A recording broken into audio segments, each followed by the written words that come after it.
संस्कारी बहू ने कैसे रोका लक्ष्मी जी को जाने से। एक बूढ़े सेठ थे, वे खानदानी रईस थे। धन ऐश्वर्य प्रचुर मात्रा में था, परंतु लक्ष्मी जी का तो है चंचल स्वभाव, आज यहाँ तो कल वहाँ। सेठ ने एक रात को सपन में देखा कि एक स्त्री उनके घर के दरवाजे से निकलकर बाहर जा रही है। उन्होंने पूछा, हे देवी, आप कौन हैं? मेरे घर में आप कब आई और मेरा घर छोड़कर आप क्यों और कहाँ जा रही हैं? वह स्त्री बोली, मैं तुम्हारे घर की वैभव लक्ष्मी हूँ।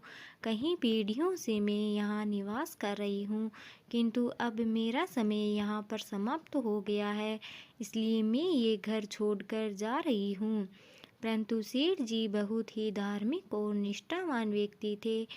लक्ष्मी जी ने जाते हुए सेठ से कहा, मैं तुम पर अत्यंत प्रसन्न हूँ, क्योंकि जितना समय मैं तुम्हारे पास रही तुमने मेरा सदुपयोग किया। संतों को घर पर आमंत्रित करके उनकी सेवा की, गरीबों को भोजन कराया, धर्मार्थ कुएं तालाब बनवाए, गौशाला व प्याऊ बनवाई। तुमने लोक कल्याण के कई कार्य किए। अब जाते समय मैं तुम्हें वरदान देना चाहती हूँ, जो चाहे मुझसे मांग लो।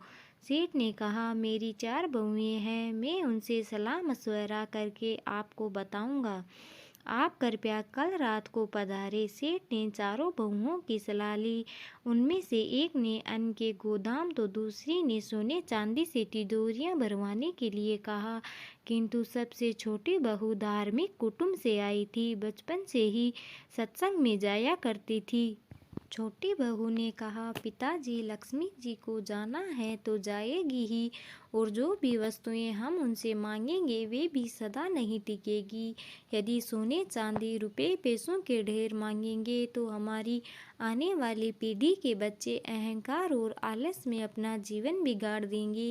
इसलिए आप लक्ष्मी जी से कहना कि वे जाना चाहती है तो अवश्य जाए, किंतु हमें ये वरदान दे कि हमारे घर में सज्जनों की सेवा पूजा, हरि कथा सदा होती रहे तथा हमारे परिवार के सदस्यों में आपसी प्रेम बना रहे, क्योंकि परिवार में प्रेम होगा तो विपत्ति के दिन भी आसानी से कट जाएंगे। दूसरे दिन रात को लक्ष्मी जी ने सपन में आकर सेठ से पूछा, तुमने अपनी बहुओं से सलाह मशवरा कर लिया, क्या चाहिए तुम्हें?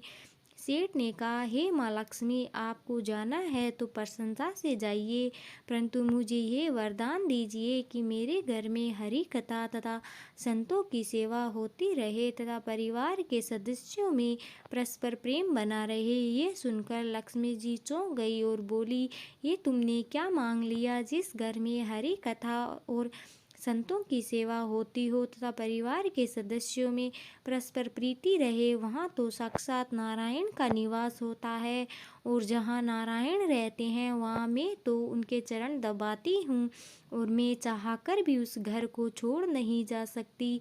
ये वरदान मांगकर तुमने मुझे यहाँ रहने के लिए विवश कर दिया है। इस प्रकार छोटी बहू ने अपनी कुशलता से लक्ष्मी जी को जाने से रोका, बल्कि हरि भक्ति और भगवान भजन जीवन प्रसाद भी पाया।